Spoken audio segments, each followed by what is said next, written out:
Thank you for inviting me to do this. I've seen some of the speakers that have come before and done other stuff, and you're always doing super interesting things. So thank you for thinking what we do is interesting enough to be part of this. Um, I live in Wellington, New Zealand. So I'm from a small mining village in the north of England, the south of Yorkshire. Um, I suppose the river that my river is, that I affiliate to is the River Rother. So I'm from the the ham on the River Rotherham, and we don't have any mountains that I'd affiliate to near me, but there's a hill called Silverwood Hill that's the local pit hill that used to be anyway. So that's sort of where I'm from. Um, so when I spoke to Jax, we talked about this idea of collective dreaming as a term of envisioning, and something that I first heard from Liz Sanders. So I just want to shout out Liz, and if she hears this or sees this because it's being recorded, then shout out to Liz. So We Create Futures. I'm a partner in We Create Futures. So we operate at sort of four overlaps when we do projects that we want to do that are ideal for us. We work at sort of four overlaps and intersections of practice, right? So we're interested in futures and foresight work. We're interested in design and innovation. We're interested in insight and research, and we are interested in strategy and complexity. And when we do a holistic projects, we operate in all those spaces and at the intersections and overlaps of those spaces, but we also do things that have their own discrete like place within that Venn diagram also. So we're interested in cutting edge futures work. We're interested in complexity, like anthro-complexity in terms of the work of Dave Snowden and overlapping with strategy work, people like Simon Wardley. We're interested in stuff that's sort of beyond design thinking. I've sort of moaned about design thinking for about 5 years, and realizing that it has its credibility and its use, but it's not all sort of the be all and end all for design. And we're interested in how you can use design-led innovation to make strategy real. So we talk about helping connect the dots between creative strategic thinking and practical realization of ideas, because as Nikki and Mel know, within the future space, it's sort of polluted with really good futuring and then really poor futuring, and it can be very esoteric sometimes. Like I think, like lots of practices, we can get caught up in our own worlds in terms of practice, and sometimes lose sight of how we actually deliver strategic value for organizations, for individuals. So we're quite pragmatic in how we do things, but we also try and be as creative as possible in terms of how we practice what we do. Just a quick plug that we're doing a workshop next week. It's our second version of Thinking the Unthinkable. Sarah might be able to put a link up. So Thinking the Unthinkable, we take people, we had 15 participants last time. We have 5 2-hour workshops, so one a day over 5 days, and we take them through the arc of our sort of approach to futures and strategy, going from sort of weak signals through to using things like using some complexity approaches to innovation that help sort of make some of that thinking real, really. So that's what we're doing next week. If you want to come along, there's still a couple of tickets left. That's a really unflattering picture of me on a video still.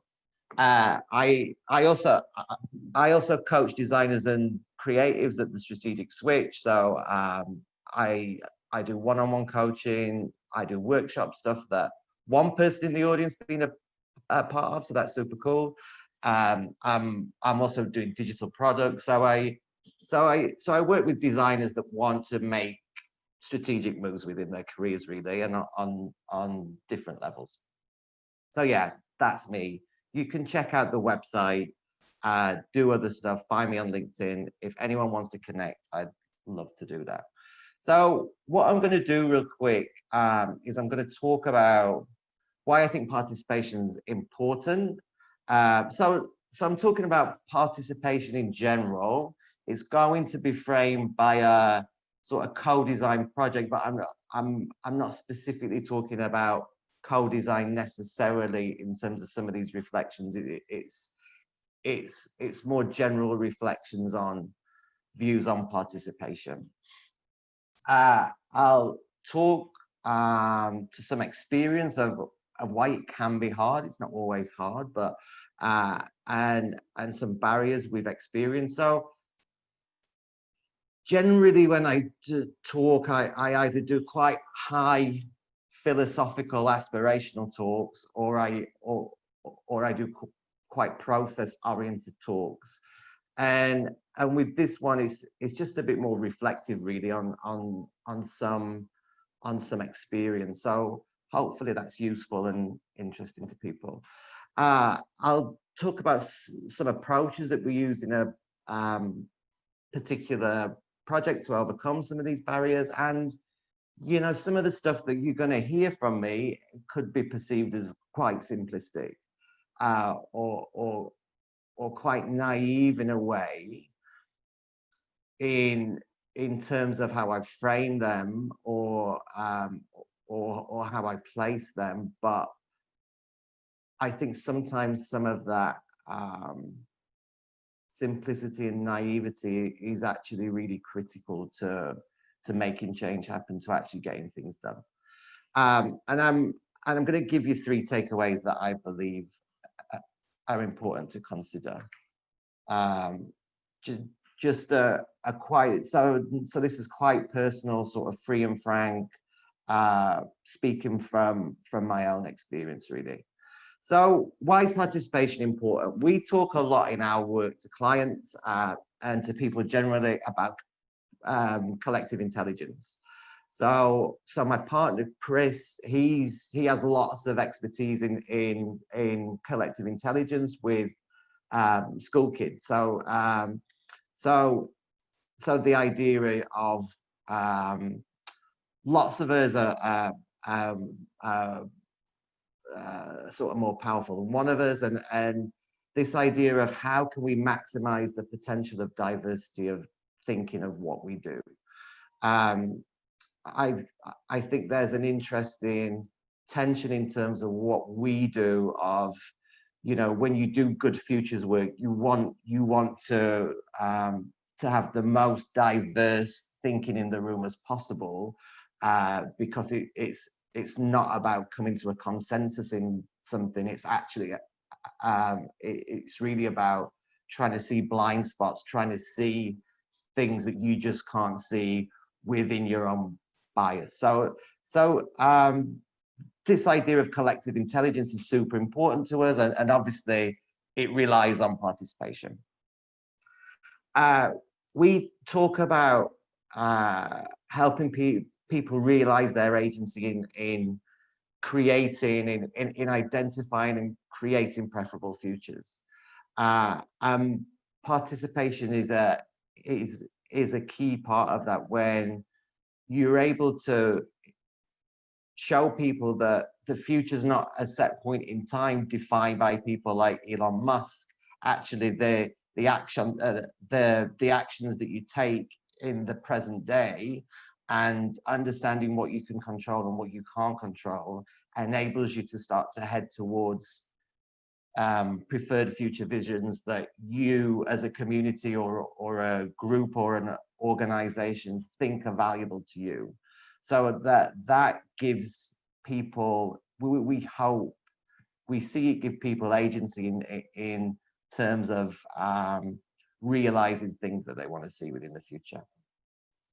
You know, participation can increase the potential for success. You're dealing with people with lived experience. You're partnering with people with lived experience. Often that is, like I said before, it can enlighten you to new ways to look at the world, new perspectives, new thinking. But it also increases if you're, for example, co-designing for a computer with a community, then the things that you're coming up with should be more likely to succeed than if it's some lone designer or agency who are creating things for that community rather than with them. We see participation as enhancing organizational culture. So when people participate successfully, they're able to create new relationships, they enhance existing relationships.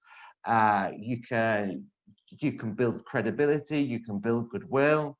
It relies around other factors to be able to do that, but when people feel involved and listened to and taken notice of, and because of this idea of that you're looking for coherence in our work, not for consensus. I think one of the challenges with human-centered design sometimes, or co-design sometimes, is that people can be labeled in certain ways within a group or within an organization, which means that they can be ostracized or they're not included within things because they've got a certain reputation. Whereas we actively try and search that difference out to provide a really more diverse way to look at the things that we're dealing with. Okay, so why is it challenging sometimes to engage people in participation? Well, I think we often call on the usual suspects, right? So no matter who that is, whether it's within an organization, within a community, within types of communities, certain community groups, people are constantly being asked for their participation, whether you're aware of that or not, and whatever level that sits at, whether it's by their boss that's telling them to do something to participate in this thing, whether it's because they're known to be active in their communities, right? And it's that thing of people get asked because it's known that they deliver. So constantly asking people for participation from all these different angles, whether it be national government to a local community group who are asking people constantly for participation, is really challenging for people. And it's also been sort of polarized by what's happening within the pandemic, right? We're all dealing with other stresses and strains that are all being amplified by this situation that we're in. I can think that I think there can be a lack of perceived return on investment for participants. Quite often, the results of participation can be disproportionate for participants versus the organizing group. So if a project falls apart or doesn't end in impact, an organizing group can still benefit from that. But what happens to the people that have participated within that process? Where do they go next? How are they supported? You know, you might often be dealing with subjects or themes that are particularly passionate for certain people.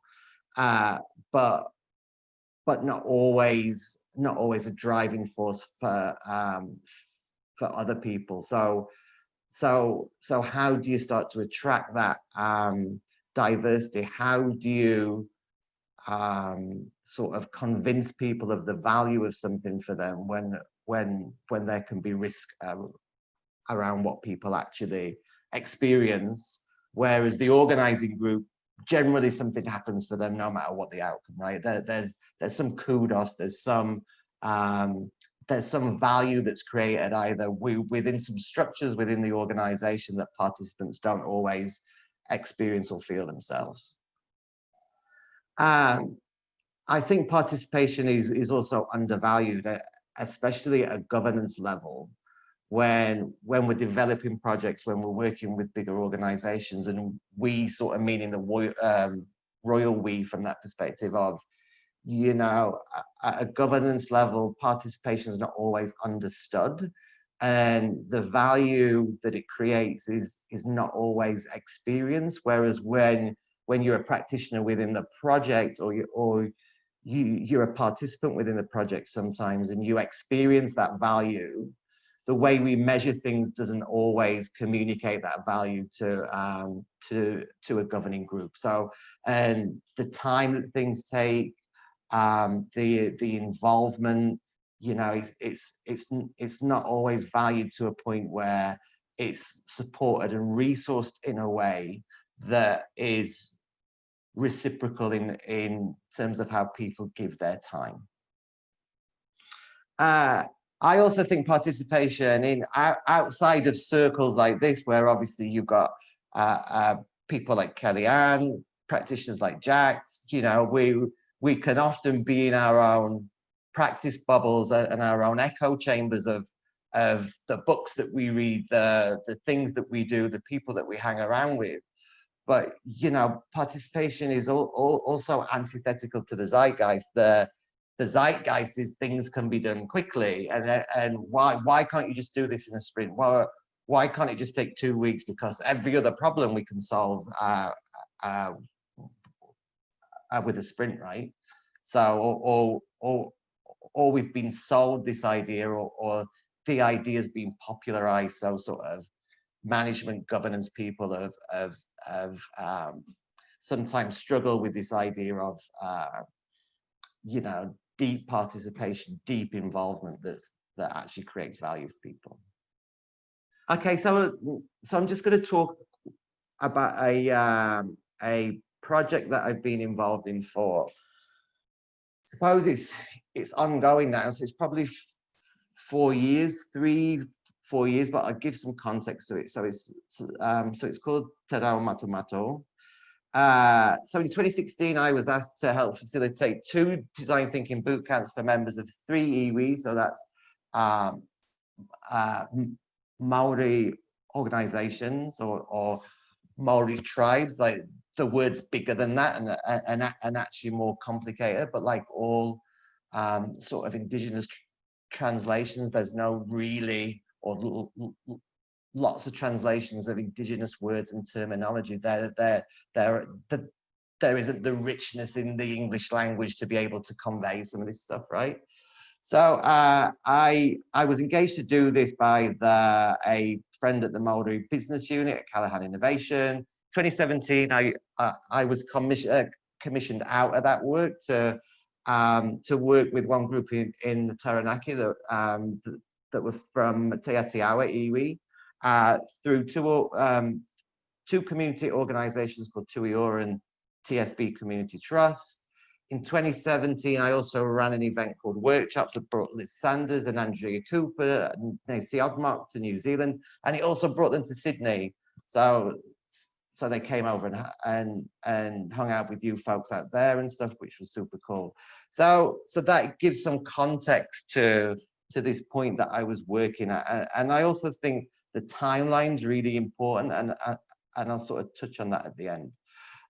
So I was asked to coach the team, the team within Tuiora and the team within TSB Community Trust that are related to TSB Bank, and basically they're a funding organisation for social and community things that happen within the Taranaki region, which is the North Island. It's 4 hours from Wellington, 4 hours from Auckland Drive.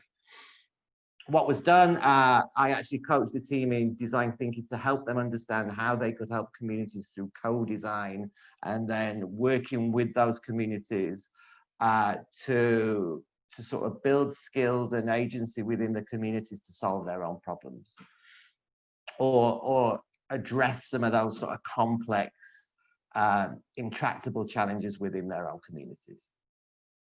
So how did we address some of these challenges? Well, we were very participant centered. This slide originally said we did good scheduling, because it was sort of that simple in a way that, well, not that simple, but that clarity that you have different community groups that work at different times. So as an example, we had a group of young moms that we worked with, and they actually had health appointments at Tuiora at a certain time of the week at a certain time.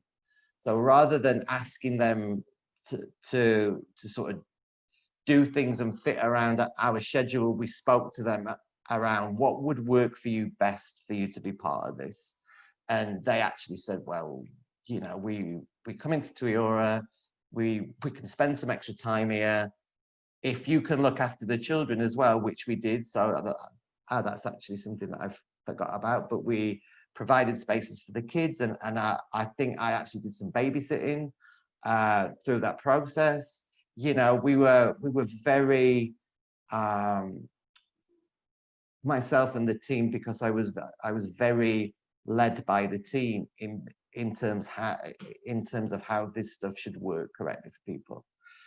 So this idea of, you know, meeting people where they are, meeting people where they stand, we literally went to people and met them where they were. So there was a group that we were working out in, who were based in the north of Taranaki, in Waitara, and this was the North Taranaki Recreation Centre that was just over the road from the Kura, the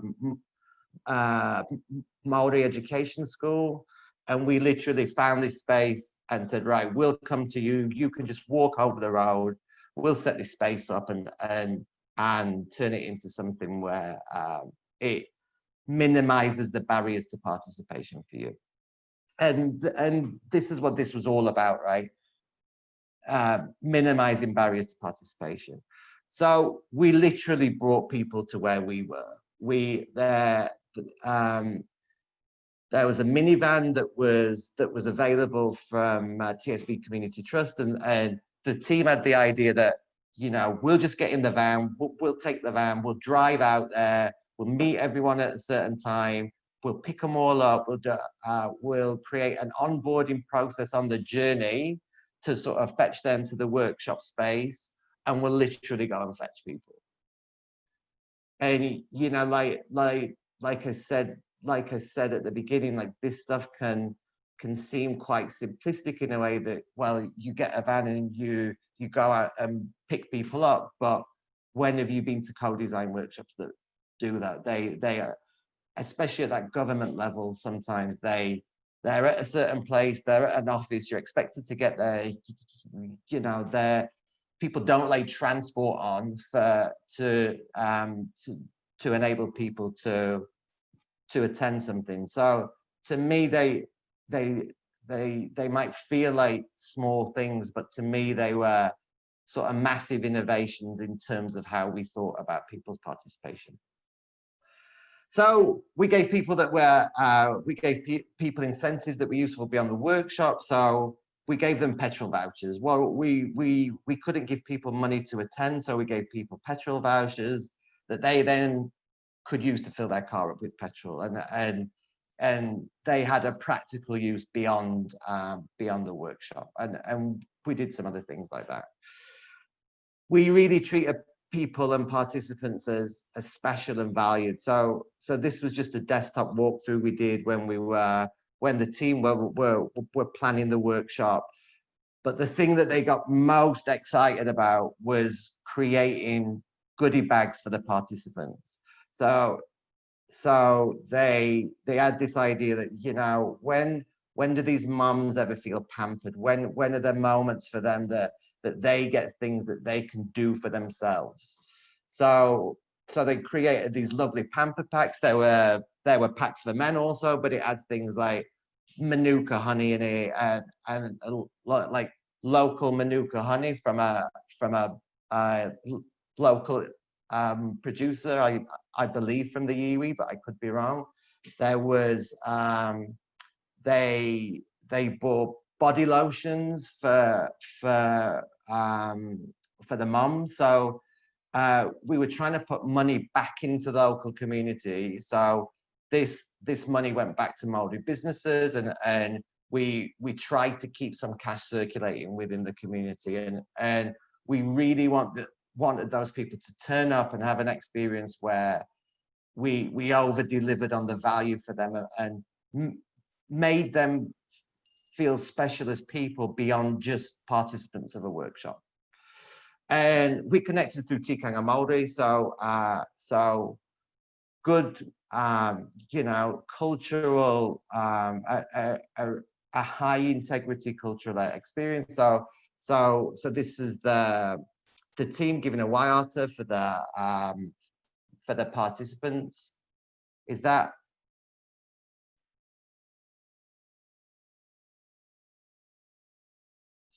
She's telling me something. Have I got like a few minutes left? Yeah, can you start wrapping up? Yeah. Sorry, I rang the bell, but it didn't work. I didn't hear it. Okay. So we gave people money was the other thing. I put this picture in because we had a joke within the project that we did. Wouldn't it be amazing if we could just fire money at people? So within the project, we didn't actually do that. But what we did is we wanted to fight this idea that when you give people money, that they just waste it on stuff. So each project that went through got $200. Then people were given the skills and the opportunities to look after that money, budget that money, keep receipts, do things that would help them generally. And we took this concept of sort of going from strengths-based work to actually sort of trying to amplify people's strengths. So the skills and capabilities that they were using, that they were showing within the projects, we were trying to look at ways that we could create scaffolding to support that. So what's the future for this project? I'll just skip through this because there's only a few slides left. So this is ongoing work where we've had a big pause recently for the last probably year, where we're trying to connect some dots across the innovation system to really stop replication of work. We're trying to, we want to encourage participation in new ways by sort of reducing barriers, providing internet subscriptions, mobile phones, mentoring, other things that work in that sort of strength amplification space as well. We're developing an indigenized innovation approach within Te Rau Māori. We're actually doing that with some Māori design partners because we're not well placed to do that, being Pakeha. And we're looking to work into the success that iwi have had through their work through COVID-19. So 3 takeaways just to wrap up. This idea that I've been in this project for like, you know, it stretches back 4 years, and to what Mel was talking about, really, this idea of, you know, complexity. This works probably more like a transition design project where you're inside. I'm not place-based necessarily, but I work with people that live in the place. So this idea for me of authenticity and integrity times time builds trust and credibility. So that's something that I really believe in, is that you demonstrate your authenticity especially someone like me who's Northern English immigrant, you know, Pakeha, who's working with Maori communities. This is a really important thing for me to do, and it happens over time. You can't sprint deep work. You just can't do it. And understanding your role and unleashing the potential of others, like, where people have lived experience, but we also have expertise. That's why we're there. How do we manage those spaces? How do we stand back? Like exactly like I was saying before, how do I look after the kids where the team's facilitating, knowing my role, knowing where I can be useful, and having that integrity to do that. And that's it. Sorry for running over. I was totally chill about it all. Good. Thanks so much, Chris. Put a Thank you. jazz hands, round of applause if you want to take your mute off, guys. Thank So, you. thank you so much. Got some jazz hands. Oh, I don't have my video on. Okay, some claps. Awesome. Okay, so we've got like a couple of minutes. If you have a question for Chris, can you please pop it in the chat, and then we'll jump off for a short break. Shall I bring up my chat just so I can see One it real quick? back. It was, are you D Brooks? Are you DIA funded? Us, them. Hold on a second. Let me stop sharing my screen. We have nothing to do with government. No. No, it's all it was funded by Tuiora and TSB Community Trust. They provide the funding initially. Now we're looking for funding, like the iwi, the 3 iwi in Taranaki are really interested in how we accelerate and fund some of this mahi, some of this work. But it's a slow process. Like culturally, the process takes the time it takes, right? It's not we're going to do this really quickly, but we're going to do it as it evolves over time, and we're going to do it when it's right. And that's the space that we're sitting in within the moment. But we've had no support really.